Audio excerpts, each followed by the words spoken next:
required to do well in the early game here for Crash, but at the same time, 1907 Fenerbahce has had more success allowing Crash to play his style, and that is something that Nidalee is definitely capable of doing. And the smart thing we see here as well. Does that answer your question, Deficio? We do get Ardent Sensor here from RNG. Same thing over for 1907 Fenerbahce. Taking Lulu above Janna is the smart choice because Lulu can beat Janna in the laning phase and still have the Ardent Sensor for late game. That's why they're going for that choice. We get full-on late game, though, from RNG's bottom lane now. Exactly. Tristana still on the table, but they opt for the Kog'Maw, and this is a very LPL preference. Kog'Maw is more highly valued in the LPL than it is in probably any other region, so we get to see them building already around the shields, Ardent Sensor, and Uzi's Kog'Maw. And we should see a lot more of that from other teams as well, because in a team fighting meta where you buff up the AD carry, having a hyper carry that can shred tanks, well, that will obviously be super valuable, because when you have Ardent Sensor supports fighting each other, both team comps are focused on killing the tank from each team. Well, who wins? Probably the hyper carry who has percentage damage. The Tristana being locked in, 1907 Fenerbahce getting a bit of demolition damage in there. If they do get a good early game lead, they can start to take down those turrets. But it is going to be hard. RNG looking to set up defense and scale up, protect those turrets and keep the laning phase a little longer. Final bands coming out pretty tanky from Fenerbahce, 1907 Fenerbahce. They don't want to be engaged on. And now we see the Talia. What else? Possibly another mid laner. Well, it's very interesting how mid lane at the moment actually has so many blind pickable champions. A lot of matchups are kind of 50-50 in there, so you can go for your blind pick mid here for Frozen and then last pick for Thaldrin. However, Thaldrin is much like he's playing a lot of different tanks. Going for something like a Maokai blind and then actually let Frozen last pick. We know he can play things like Echo, might be more valuable for 1907 Fenerbahce. Yeah, we did see Thaldrin look his best on Maokai, so that is the pick for 1907 Fenerbahce. And the question for RNG now is, how do they round out the rest of their team composition? They get the blind pick mid, so to speak, with Syndra still being on the table, has been the highest priority mid laner on this patch at Worlds Played. Yeah, LeBlanc is also available. Like, so few things will actually kill you in lane then, and you get quite a lot of pressure from that side with Xiaohu, and you have already Rek'Sai to gank with. So LeBlanc would definitely work for RNG as well. But yeah, you said Syndra, Orianna is a thing as well. Talia's banned in this thing. Oh, okay, we get a blind Rise here. So I love Rise on this patch, specifically when you're building Abyssal Mask. As long as you're not dying before you can build the magic resist, you can start controlling that lane. And additionally, we talk a lot about why Rise can particularly be good in pro play. It's for the reliability. You get your root onto the enemy mid laner as the Rek'Sai's coming in, and you can manufacture plays. That's why we see Frozen picking Cleanse, but we talk about Xiaohu so much being the MVP of the LPL, and RNG has built a composition around their strengths. Uzi on the Kog'Maw with a bunch of protection, and also Rek'Sai to help camp mid lane for Rise. Yeah, 1907 here Fenerbahce, they have to win the bottom lane. Lulu Tristana is a very good early lane. They can need to pressure the Janna and then have Crash play around that lane with the Nidalee. See if they can snowball against Uzi and Ming. Winning mid lane will be difficult. Winning top lane with the Maokai is not really going to happen. It's on pattern down in that bottom lane with Tristana to do well early on. Interestingly enough, Ming bringing in his first competitive play, Janna. I know through the summer, I believe through the spring as well, since it wasn't even really seen there. So obviously playing it, but bringing it out on the table for the first time with Uzi here in the group stage. Going to be very interesting how they go lane to lane with Patton and Japone. Heading into the game, hashtag RNG win, hashtag FB win for 1907 Fenerbahce. And we're about to see how the team, screaming through play-ins, is going to be able to do on the big international stage. Yeah, it's just about to take off, and I can't wait to see a couple of things here in the early game, specifically how the bottom lane will do, Uzi versus Patton with the giant CS discrepancies, but also, will MLXG manufacture First Blood once again? RNG gets it in 70% of their games. Additionally, with the Rek'Sai, it is very good at the early game. Yes, this is exactly why a team like RNG can first pick that Rek'Sai, because it gives early pressure. Late game is not great from a Rek'Sai, you just a meat shield, but early on, good clear into very good early ganks. Yeah, another thing to point out about the draft phase as we get in. For 1907 Fenerbahce, everyone except Crash actually has their most played champion from Worlds playing. So as much as RNG gets to scout them, they did scout them, say we've seen the best you've got, and they don't care if they give it to them because RNG thinks they can beat it. Another thing also to highlight with the level 1 items is Relic Shield on Patton. Now, we have seen this, in the last few months from different AD carries. Often when I see Ardent Sensor supports versus each other, both AD carries actually go for Relic Shield because you do not want to fall behind in the race for completing Ardent Sensor. This one will go in favor of Fenerbahce with that Relic Shield. It's an arms race of who can get there, specifically when the bottom lanes are going barrier heal. And I really want to see how Uzi plays in this metagame because he's a guy who will push you into the turret and threaten kills so often, but they haven't taken a bottom lane that can do that, and then they haven't built the items to reach that arms race. So they're, in a sense, going to have to use that health advantage from the Dorn Shield to try and get that going. But Fenerbahce going for an invade, trying to shake things up. They feel they need to make something happen early if they can get the upper hand here. Glitter lands through the entire team. MLXG flashing forward. Already took damage from before. One more shot. First blood gonna come in. It goes to Crash on his jungle Nidalee. What a smart invade here. No vision from RNG being placed, and they get surprised by how many members show up. Jabuka gotta be careful. Gotta be careful. This extends into the laning phase. They may not be able to purchase here, but let's see how they started off. Well, we had the first blood question. That's been answered, and it did not go to RNG. Crash getting that first kill on Nidalee could have some huge implications coming through in this game. He doesn't have the large experience advantage because they didn't actually steal the buff, but they did get that first blood goal, which would impact him on his first recall. Exactly. It's about the gold for him because MLXG will make it back here. We see the blue buff being killed by Crash in just a few seconds, but he's not too far ahead in terms of the clear speed at the moment. Yeah, I think he'll get there, though. We know Nidalee clears faster than the Rek'Sai. But to talk about that first blood play one more time, you have to call out RNG a little bit for either not having the right forward wards or not having the proper scouting because they got over-invaded there 3 versus 4. There's also a move I was wondering if it mattered. When MLXG took that hit, Xiaohu routed up to stand where MLXG was, meaning Ryze was farther away from that red engage, and it could have had a different positioning if MLXG hadn't taken that early Nidalee damage. Good start here for 1907 Fenerbahce. This game though, when RNG is drafted, the Joker has not been in top lane. We know they're looking to go late game. They have the Hyper Carrier and Uzi. Like this RNG team, funny enough in this game, do not need to snowball early on, despite that being one of their main strengths. And that was one thing that we actually saw from a different LPL team in the play in Team WE, picking very late game compositions against a lot of the emerging region teams. And although it was very shaky in some games, they did win every single one. Look at this one. Sees Crash is very low, no flashes up on either side. Very close. MLXG knowing with the lane push, with Xiaohu coming back, they can get in the face of Crash, and they need to figure out where he is to slow him down, doing just that. And at this point here, Crash is only slightly ahead in experience of MLXG. Might see another fight here on the top side. MLXG undeterred by the first blood because he knows Crash hasn't shot yet, so it actually doesn't matter as far as his movement goes, and he has the health advantage. Friendly farming. Yeah, some friendly farming as Falgren is in lane with full health, so can't get too crazy if you're MLXG. Easily tunnel away, that's why there's no real aggression towards him. Let me with a good push on his. And they may be able to dip into the jungle here if he finds Crash once more. MLXG is just being a nuisance so well right now to Crash's jungle. We have to remember there are still camps for MLXG to kill on his side. Blue buff is there, Grump is there, the Crocs down in the bottom. Nothing on top side, so Crash needs to go back to base. MLXG can go back to farming. He's gonna be happy enough. Yeah, you can see RNG trying to get control back into this game where they're massive favorites by getting those deep wards, but they didn't manufacture any plays, and those deep wards have already expired. So really, it's just more good news for the early game of 1907 Fenerbahce.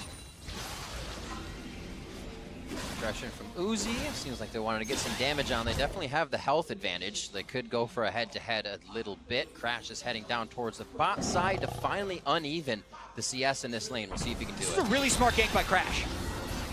One hit, dodges the spear. Nice job by Uzi. Steady mind as he goes into this fight. Knows Ming's there to help him. Low on mana, but they're still going to go for the fight as they see Fenerbahce lower. Yeah, it was a really smart gank by Crash because the probability of a counter gank was extremely low, knowing how long MLXD had spent in the top side jungle and would probably go back to clear his blue side. However, the execution is what faltered. They didn't have any polymorph or pre-CC to help the spear land. The spear also missed, and they actually ended up losing that actual health trade in 2v3. Luckily for Crash, he was just also kind of waiting for his camps to respawn. He was like, I have nothing to do on the map. I guess I'm just ganking something, hoping he could force a summoner, but he's back now. He's once again clearing everything. MLXG not been able to find any early ganks.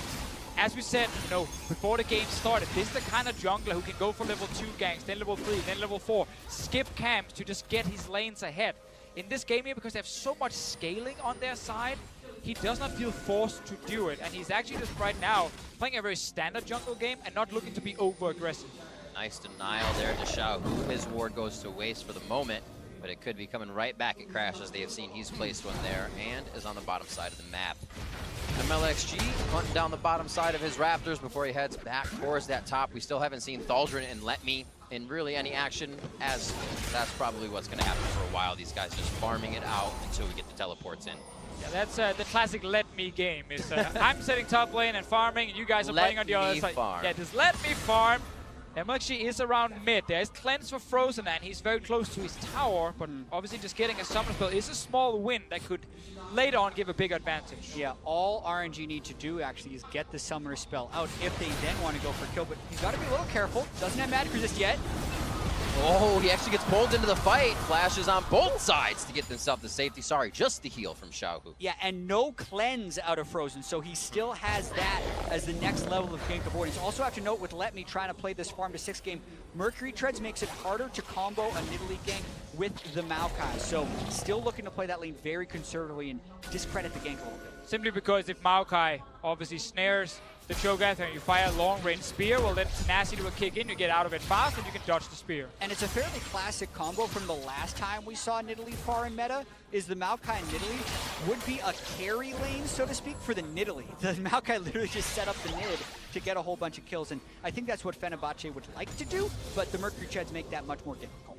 Down here in the bottom lane, we mentioned how this Lulu Tristana lane could be very, very strong for Fenerbahce, but we also got to factor in the individual skill. And obviously, Uzi Ming will be a stronger 2v2 lane just based on of the players, and they are able to go completely even in farm here. Uzi's not getting shut down at all. Right. Yeah. Have to note that at the level 1 engagement, Ming did burn heals, so it did have RNG play a little bit more defensive.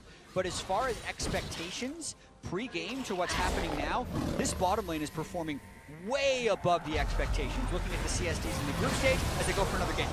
Frozen makes his way down. Remember, Cleanse is still there if he wants to bait it in for Crash. Has to try and get it below the minions. They could still get the kill. Crash comes up with another one. Xiaohu standing tall to see if he can get the bounce for the kill, but it's not going to be enough damage. He's just doing what he can. However, Japone now coming into mid lane as Ming enters the fight as well. That's another one. Spear is hitting left and right, but I don't know if he's got enough for the dive. They back off of this. Yeah, Crash will land all the spears on the non-stun targets, but it just goes to show how far ahead on the play 1907 Fenerbahce was. They can miss that spear and still get the kill. We have to remember as well, MLXG did trade his flash before, even actually after. Oh, sorry, Frozen flashed earlier, right. Then MLXG flashed and did not manage to get a knock-up, and ends up re-ganking the lane anyway, and suddenly counter-gank happens. Fenerbahce, great reaction. Support is there, jungler is there.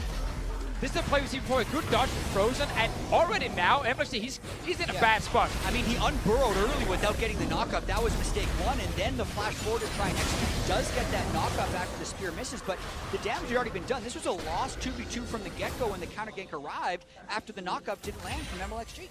So also what we mentioned with RNG, sometimes having these fairly sloppy games where it is a lot of action and mistakes will happen.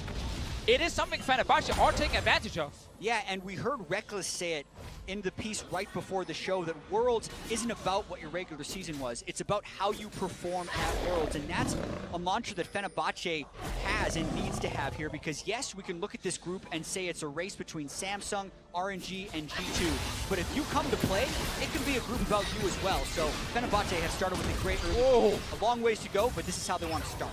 Very nice always to go back and get a BF sword on your first back as Tristana. With your ulti as well, you actually have quite a lot of burst. Sadly, he's against a shield and a barrier and a heal, so he probably should not get a kill in this bottom lane, but it's good for some trades. Look as well what MLXG is doing here. Skirmishers on this Rek'Sai, and he's going for Warrior Enchant. So because there's so much AP damage on RNG, he's trying to be the AD threat. But it means he's not going to have a lot of wards because he's not going for Tracker's Knife. And this will hurt RNG's vision. I mean, you can see it already at the mini-map with how many wards are littered in the river for Fenerbahce up on the top side. They have control of that, and we were talking about that bottom lane before, how Patton would be expected to get blasted in this lane by Uzi, but it's the defensive line on both sides. It's not really what you would expect as Uzi's wheelhouse, and lo and behold, Patton actually had a CS advantage at 10 here against Uzi, who's potentially one of the best laners the world has ever seen. About to use the matchup to their favor here, but when you're also playing Ardent Sensor supports, remember everyone, you do not go Sidestone early. You rush the Ardent Sensor as fast as possible, so you're not bringing a lot of wards as a support in the early game.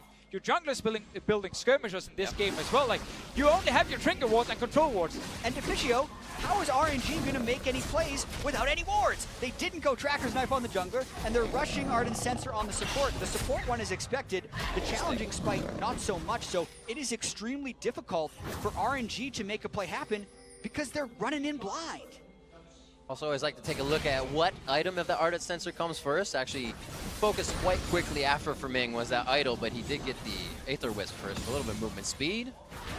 But he gets that shield power back in. Ming coming through. Remember, there's a flash and the cleanse now from Frozen, but he is going down fast. They finally answer back in the mid lane. MLXG and Xiaohu come up. I mean, there's some serious damage from MLXG now on this Rek'Sai. We are still early on in the game. People will not have armor just yet to defend against him. So he finally gets that kill in the mid lane against Frozen. Third time he tried.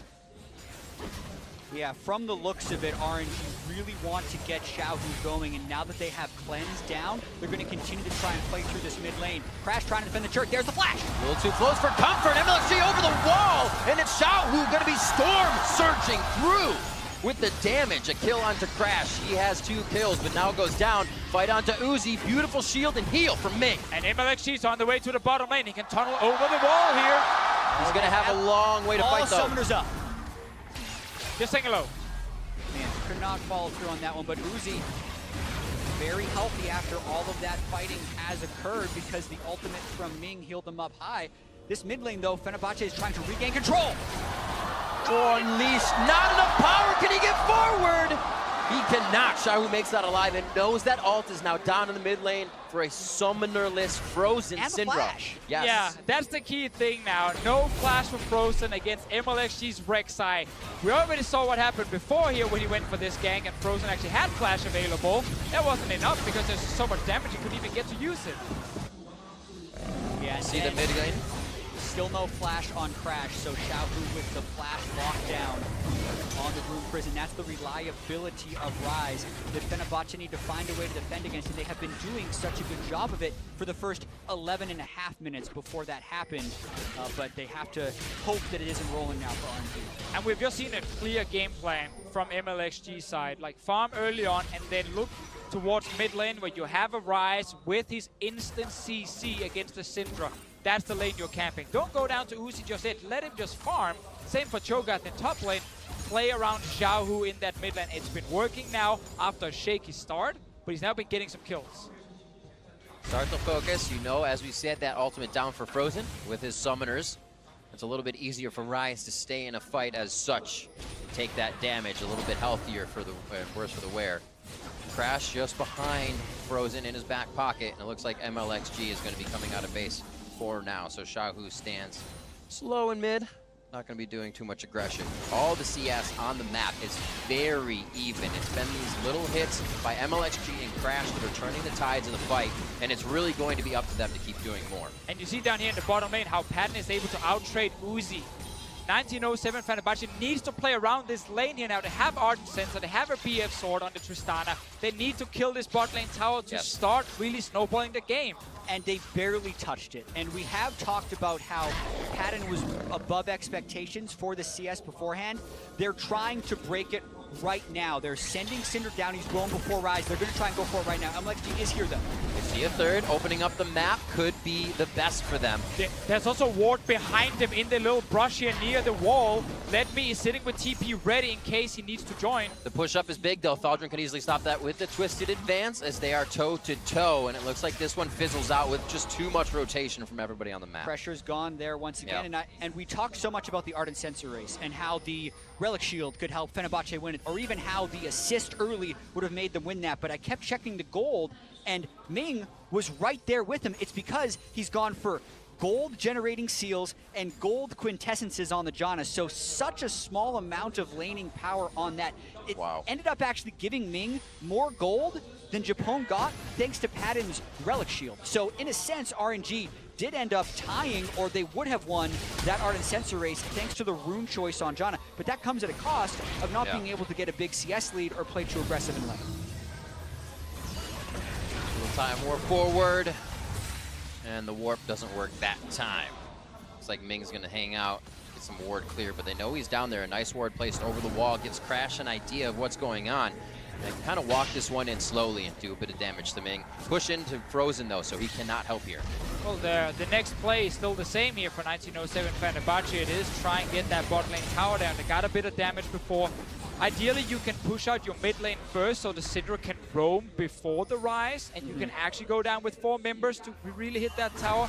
But that is why MLFG have spent so much time in mid to make sure Frozen can't just freely leave that lane over and over. He's kind of stuck there dealing with the Rise every single time. And MLXG is down here in the bottom lane now, trying to maybe bait Fenerbahce to hit the tower and then try and go for a play. Yeah, 3's a crowd for sure on that bot lane play. Crash is going to actually find Shahu. So bot lane should know the rotation of mid means there is something bad coming down to the bot lane. 1907 Fenerbahce may not be able to make it out in time. A flash from Japone. He says Wild goes forward to help the team disengage, and he does just that. Beautiful in by Thaldrun. He is in the middle of the fight, but is it too far forward as Letme's trying to get a bite out of Crime? Gets it with the Vorpal spikes to finish the kill. And now they're going to try to pick up a few more. Finally getting something out of that. RNG could open up the game. Yeah, essentially trying to counter gank whatever Fenerbahce was doing bottom lane, but then when they see Crash in the mid lane, they think, why don't we just pull off the gank? They slowly teleport in. Not much reliability with that initial engage, but they still generate the kill onto the Maokai, and they get the first turn. And it was the second time they placed that ward in that rush here, basically saying, we know you're going to push this tower down, and then you will be overextended. Aren't you reading the one play Fenerbahce could go for, and they punish it? That ward sitting there behind Padden and Japone in the bottom lane is what allows Cho'Gath to actually engage the team fight. And Japone had a well-timed flash to get away from the Rek'Sai ultimate, but that also means you then have no flash up against the Cho'Gath Rupture. Thaldrun ends up flying in to try and save the day, but he gets low enough that Feast plus Vorpal spikes end up picking up the kill onto Thaldrun. So pretty narrow margins here for RNG, and this is definitely not the type of performance I think you would expect from a team that has been so hyped out of the LPL, but they have started to regain control of this game. But that's also the very interesting thing about the meta coming into Worlds, where we have more of these Ardent Sensor late game comps. So even teams that are used to playing very focused around early game and really get a big advantage will have to adapt and change that style a little bit. Like, you can't have Uzi win his lane on this hyper carry with a Janna who needs to just sit back and farm. You have to then of course change a little bit in how you're playing. Now he has a rage play completed, he has full ranks in his W, so Uzi is going to deal some serious damage already at this point. Yeah, and a deprioritization of Dragon there for RNG ends up netting them a full turret for 0 plus the Rift Herald. We'll have to see whether that costs them later. They're basically banking on this not going into an Elder Dragon type game and trying to win before that. I love the call. I think getting down early towers is so much more valuable when you have scaling champions that need the gold for items.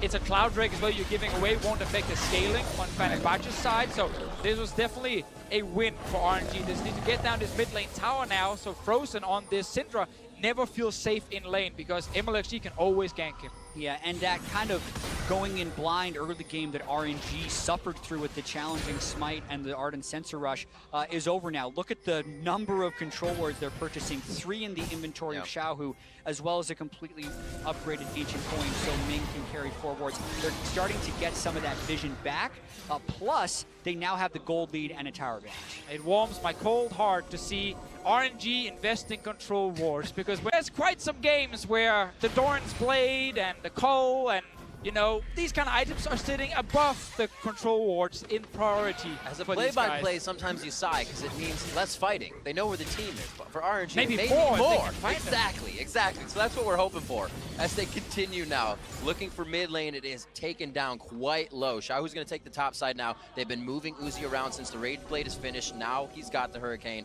and they're just out to get that last outer turret to move themselves and those wards a little farther forward. And this point in the game could also be a struggle for 1907 Fenerbahce because of their potential communication issues. The team played most of the split using basic English between the two of them, but now with Crash in this game right here, that gets even a little bit harder. So Frozen has to act as a bit of a translator for him here. So essentially, they're a half step slow on any big macro plays they're trying to pull off. And even though in past years you have talked about the Chinese teams not necessarily having that great macro, yeah, they're the ones that have the big advantage right here with the all-Chinese roster, very comfortable in the late game as well throughout the LPL split. Yeah, we saw also in play-ins from 1907 Fenerbahce that it wasn't due to the beautiful late game rotations they were winning games. Like, it was down to big late game team fights and these like really big carry performances. Baron Steals was definitely in there as well. They're gonna try and find the support here. Whoa, nice flash there. Chupone getting himself to safety.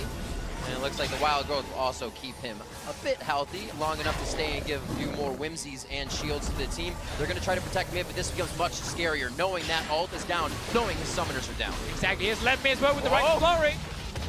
Just had to scare him off the turret. That's all that was necessary, and they have 1907 Fenerbahce contained right here. They're just threatening enough with their front line and back line. And when we talked about the construction of these team compositions in the draft phase, this is the point of the game that RNG was building towards. The Rage Blade on the Kog'Maw, as well as the Ardent Sensor Janna, and the front to back nature of these team fights with tanks in front and the damage dealers trying to burn through the tanks.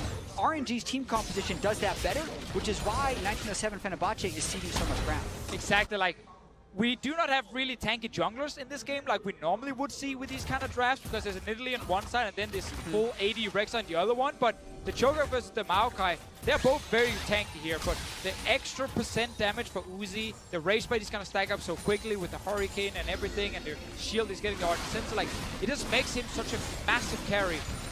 Crash is not going to stop him. Frozen can't one-shot him because of Janna being next to him and the barrier. It gets really difficult for Fenerbahce unless Patton can actually kill this Cho'Gath first. And there is a world where this game goes to 45 minutes. Oh, yeah. And I feel like a 6-item Tristana actually has better multipliers than a Kog'Maw who's gone with these somewhat on-hit builds. And then you take into effect that the Nidalee can also increase the attack speed even more of the Trist. And you could see Patton getting some insane team fights like he did in the play-in, where he had 25 more kills than the next closest player in the play-in stage. His team fighting was spectacular in a lot of cases. It's just going to be really difficult for them to get to that point, as RNG holds a lot of advantages right now. There's also going to be some big heals from Crash with that Athene's coming out. The AD carry is going to have a little more weight put on them here. It was about the junglers in the early game of Emlek, She, and Crash, but now it starts to go more across the board as the map has spread out. Patton getting himself to safety as he does not have time to mess around in mid lane by himself. 1907 Fenerbahce is a little too spread out right now, feeling good. But we do see that RNG are not running like a ton of hard engage, so despite finding the AD carry in the mid lane, they can't actually force the fight onto him. Like, he just jumps away, uses his ult, didn't have to use flash. RNG will have to bait around objectives, Baron being the big one, and that's what you can do with these comps that are lacking the easy hard engage, but you still have options to Righteous Glory in, TP from behind with the Cho'Gath, and otherwise just take the Baron. Exactly, and they don't have to worry as much about Baron Steals, even though they can definitely happen, because RNG has the Cho'Gath, who has a larger true damage spike than anyone else is capable of in this game, so that makes it a slightly more reliable force if they choose to play around that and continue to try and choke out the vision with all of their control points. Uzi purchase as well. Is going for something that he can stay alive, something he can be a star in as well. That Quicksilver Sash, very quick put down as his third item, and he says, you know, I have a lot of safety, but I also want to be able to play like an all-star if I have to. Yeah, I think the main reason he's going for it here is not like because he's so afraid of a Maokai CC, it's also the fact there's so much magic damage on Fenerbahce's side. As well. It generally just is a good defensive buy for him because he knows he has enough damage, and he just needs a little bit more tankiness. basically Frozen is going to try and combo him every time. Yeah, Uzi always feels his ability to outplay with QSS will trump anything else. I think from a math perspective, the Wit's End would have been the correct choice here because he would have gotten the magic resist, has the protection of the Janna, and then also would have done more damage. But you can definitely understand the logic of wanting to QSS out of a Syndra stun or a Maokai route to make sure he doesn't get hit by the follow-up CC. Double bonus. Yeah, let me getting bigger and bigger here. We saw that RNG's longest average game time here out of groups being around 37 minutes. That's great for a Cho'Gath. I mean, we said that Tristana will get big, but he is going to get big up to that point where she can shred him down. And if Let Me can start chewing down on Thaldrin, there's not much health in the rest of the members of 1907 Fenerbahce to be in that fight. I really want to see MLXG get some tanky items now, though. Like, he's so squishy in the front, and none of these team fights are about bursting someone super quickly. Like, you won't get to these carries easily, so fights will be a little bit longer. And based on AD carries getting a lot of auto attacks off, this Rek'Sai will only add value when he jumps in first, does a bit of burst damage, and then he's going to die pretty quickly. Do you consider Guardian Angel a defensive item? I do, yeah. That's what's next. BF Sword first. I've seen this build a few times. Contracts ended up doing it in the regional qualifier final. And I imagine with the increased priority on Rek'Sai in the draft phase being about the 5th priority jungler, that's common. And there you go, BF Sword first. First he got the last whisper, was like, no, wait, Jet is calling for the GA. I will sell this, and he's going for the must get it quote-unquote tankiness, which of course it does offer some with the armor and the fact BF Sword's a tank item if you believe in it. Funny crash now. It looks like it's going to be building up even more damage. A little penetration is going to be the next item. Void Staff if he decides to finish that up. And Uzi would not last long at this point. Wow. With that amount of damage coming in. All right, Uzi's going but they got to very get to him. defensive. That's the whole story of this. That backline, the front line has to get to the back line. It's very hard on both teams with Capone on Lulu, Ming on the Janna. And those guys haven't even really been bringing out the saves just yet. We haven't seen the big fights happen. I mean, obviously with Uzi now going for Hexdrinker, again, it's the same thing. He's looking at, you know, Maokai damage, Nidalee damage, there's Syndra damage, like so much magic coming in. And those are the guys hitting him. But it's also because no one is building like Locket for him for extra shielding just yet, at least. And he probably feels like, again, he has enough damage, but it does still give Pat more of a chance to become a big hero in the late game, that he will soon have 3 items. And with all these defensive choices, Uzi's damage is not as high as it could be. Exactly. He's trying to prevent the instance where Frozen stacks up a bunch of Dark Spheres, flashes, presses R on him, and then his barrier isn't enough to keep him alive. Like, that's what he's fearful of. But in going so defensive, I think you actually incur an even larger risk of not being able to kill the front line and getting out carried. Got to see how this plays out, or if RNG can get a pick. It's the same deal again here where RNG are not running hard engage. So they need to force Fenerbahce to move into this river here and contest the Baron if they want to take a fight. And then MLXG can tunnel over the wall. Let Me can Register in from the side and they can actually start the fight. But right now they're not actually starting the Baron. Exactly, and it's because they haven't taken deep enough control of the jungle of 1907 Fenerbahce. The control ward that Fenerbahce has at their red buff has been there for the past 5 minutes. And as long as they can walk freely through that brush, they can get wards into the Baron pit and safely check it. And that's the cycle that they have consistently been running for 3 minutes, as this game feels very stalled out. I think at this point you go for the side lanes, you play Ring around the Rise, you get them pushed up to at least a 2nd tier, and you round back to the Baron. Yeah, and that's a great point, Riv, how they have the Realm Warp that has not been utilized, and you can pull off a bunch of stuff, moving from top turret to Baron to really change the state of the game. They're going to use it to try and kill Frozen. Flash and flash, there is the Realm Warp, they use it. Frozen goes down, and Uzi gets on the board with a kill. Oh, Chapone gonna get chomped down here. Wild Growth is there. Pretty low. Use it to stuff himself up. Oh, the shot coming in. Uzi's gonna get himself another one very fast, and this is that 2nd tier. Yeah. They need to start pushing. And Patton has opted to try and race mid lane. He might be able to trade a turret, but losing control of this side of the map endangers Baron even more, because this is exactly the range. From about where Xiaohu is now to Baron Pit is the max Realm Warp range, so they have so much more ground to play with when they try and force Baron. But this trade actually isn't ending. They're going to lose the inhibitor. Yeah, because Patton is still pushing right now, and they know exactly where they're going for more. If they can take out Thaldrin, this is going to be very bad. The tankiest one in the team is actually going down very fast. Is RNG are putting some finishing touches on the top side inhibitor. Looks like they'll exit apps with this as no other lanes are pushed. But what a play 1907 Fenerbahce actually had very good defensive vision, but if you guys look at the minimap, you will notice that just at the top of where the Janna is now, that's the only place Fenerbahce did not have any wards. That was the one entrance RNG found to surprise Frozen in that top lane and kill him early on. They were actually defending so well until that point, but RNG just snuck their way in. One kill led into 2 kills, and suddenly multiple towers went down, and now they're getting super minions. Yeah, the mid lane priority will be a little bit more difficult for RNG to get because they lost the turrets there, but I think they're very happy about that trade, and they've hit a lot of item power spikes here that'll make them more comfortable in going for this. You can see MLG going Frozen, very offensive build. Frozen tries to trade back, but they easily just finish him off. And then, since they'd already lost Syndra, 1907 Fenerbahce decides not to defend their inhibitor, but instead trade the turrets, because I think there's a world in which they defend 4 versus 5. They didn't want to take that. They instead decided to go for the turret. I think they're also expecting RNG after this tower goes down to just go to Baron. Yeah, back off and go to Baron. Then Patton is in a good position to join a potential fight, but that didn't happen. Bot lane right now, Thaldrin is potentially overextended. No flash. Just gotta get the knockout. This is the Bramble Smash on Letney, which means he's silenced. He's knocked up from the Rupture. He tries to keep him in range long enough, but Letney is basically healing under the damage of 1907 Fenerbahce. Twice now where RNG, instead of playing around the Baron itself, are finding 2 members in the side lanes, trying to push out the lanes. Yep.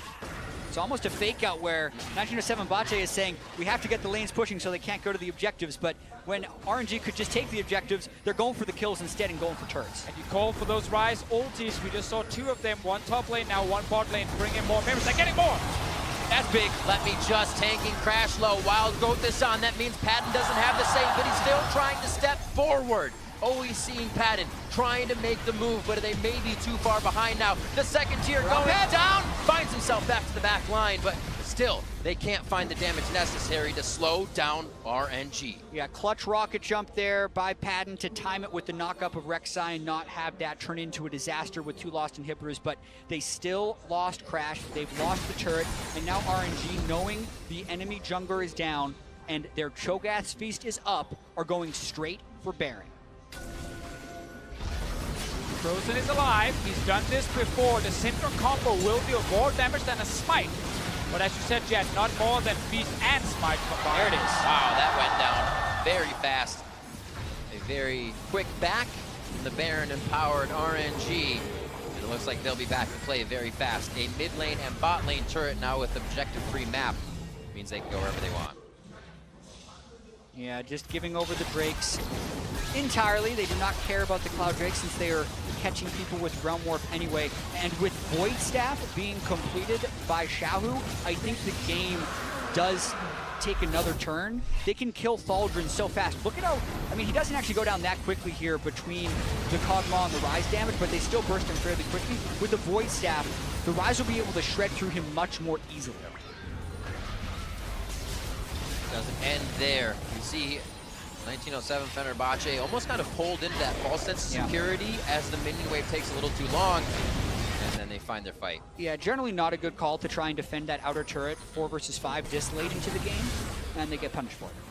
Very quickly though, this game just like suddenly went heavily in favor of RNG. It was actually stalling out, and there were chances Fenerbahce was getting back in the game, but after the kill in top and then now the kill in the bot lane, it feels like RNG have just taken full control over everything, and they will push already for this bot lane tower. In a top is still dead. Kind of looked at what 1907 Fenerbahce would have problems with, and it was that snap judgment macro. As soon as it happened, if things weren't going even throughout the game, if they weren't the one to be on the top side of that judgment, that snap judgment, then they would fall behind and have trouble getting back the escape. in. Beautifully done by Xiaohu. Throwing the okie doke over to 1907 Fenerbahce, gets himself out, and they're going to head down, up towards the mid lane rather. 35 minutes coming up on the clock, very close to that average time here for Royal Never Give Up as they try to put the damage down onto Thaldrin, but he is just healing back and forth as well from Crash to get those heals in, but it looks like they will stay for the inhibitor. And right back to full HP with the redemption coming in. They will take this one down as well. RNG are looking very strong at the moment. Uzi is so strong here in the late game, and same for Xiaohu, honestly, so both carries able to win teamfights for their team. Yeah, knowing the exact inhib timing as well, RNG move over there to pick it up. 2 inhibs cycled, can still go for the third because they have plenty of Baron left, about a minute of it. So as you said, Deficio just completely taking this game for themselves in the last 8 minutes or so after what was a very slow start. Inhibitors falling slowly, but I don't know if Frozen's going to try to get in. He went very low there. A rupture into Uzi damage would mean Frozen's out of the fight immediately. And it looks like they have to back off and get the heal in for Frozen before that minion wave gets there. And we just saw Pat get a few hits on Let Me right there. It barely did anything to the Cho'Gath. And this is the kind of problem for Fenerbahce. They got to kill Let Me fast so they can actually get further on and get to the back line of RNG. But this Cho'Gath will just not die. Thalder will, he's way ahead of the team. Oh, they're on Uzi! They're on Uzi. Uzi gets that cleanse. That's the unleashed power. He stays alive. The shields come through. Gotta heal. Stays alive from the bomb as well. RNG, however, have to pull back. Padden has the damage. Padden could have a Whimsy to speed up. He's only got Let Me to hit, though. MLXG could be able to stop them to use that Guardian Angel, but it is getting touched and go. Classic Uzi. Sometimes he needs to be a little bit overconfident in what he's doing. Mercurial Scimitar, Hex Drinker, Yarom's Fist, all of those things kept him alive when he was way up there. Barrier, heal. They used 2 heals on him during that fight, but he's alive. It was fine. That means his build alive. Yeah, hey. I've heard that before. You got the inhib, so I guess job's done. 3 inhibs. No flash of barrier though. If there is a new fight for 1907 Fenerbahce, like they need to go for it now. Basically, there are ways to actually try and kill Uzi. Look at him, how fast or how far forward he's taking to kill that inhib. Everyone else is leaving. Wanted the inhibitor. They're like, give me that inhib, maybe kill him in Italy, and that actually opens up for Patton. He has to deal some serious damage to him, but last heal coming in from Xiao. You can see they were kind of considering it. He's like, no, heal me. Do it. That bomb's going off. And they are on the same page all across the board right now. Terrifying to see that come through. Crash could be the first one going down here, as that is what RNG is doing right into the front side of the base for 1907 Fenerbahce. 8-2 here, 37.5 minutes in with a 10,000 gold lead. It's just 5 members of 1907 Fenerbahce that stand between RNG and the Nexus now. Mortal Reminder is now ready for Patton here. He will get the heal from Crash as well to further buff his attack speed. There will be the Lulu Arc sensor, but he needs to have time to actually hit someone. RNG, more than happy just dancing in and out of these team fights. Minions. Yeah, with 3 inhibitors down, it's double super minions in every single wave, so they can most likely push through this even without the Baron. They're just going to hit the turrets and force 1907 Bocce to fight him. And if they don't fight him, the Nexus is going to die. Let Me tanking, but not for long. The turrets fall even faster. Crash goes down. A few shots from Uzi. Uzi staying alive. Scatter the Weak goes down right at the end by Frozen. They may have to back up. Nature's Grabs come through. A few hugs here for RNG, and they should be able to drop Let Me. He may even say, I'm going down for the team. But wait, they stay. MLXG on the side. Xiao Hu on the right, trying to spit in the damage from the Machine Gun Mage, and they are able to tear down 1907 Fenerbahce, where they stand in their base. A 13-3 scoreline, and the Nexus for RNG as they start off their 2017 Worlds run with a victory. 38 minutes, 42 seconds. You may say it took them too long, but that's very close to their average game time throughout the LPL team. This team took gold runes on the Janna. They played for late. They even got first blooded by a surprise invade, but still died 3 times the entire game, picked up 13 kills. And in the end of it, it was a decisive victory. Exactly, like we did talk about how RNG normally likes to get ahead in the early game when we watch them in the LPL, but as you said, like there are plenty of games where it is all about late game team fighting in the LPL specifically. So them taking a scaling draft was not a huge issue for them. They knew, don't play around Uzi early game, let him just farm, camp the mid lane instead from MLXG's side. They got a few kills after also losing a few early. And then we had the big stall moment around the Baron area until we started seeing them go for side lanes with Ryze and with the Rek'Sai. Yeah, they had control of that area around 23 minutes. So that's often too early for many teams to go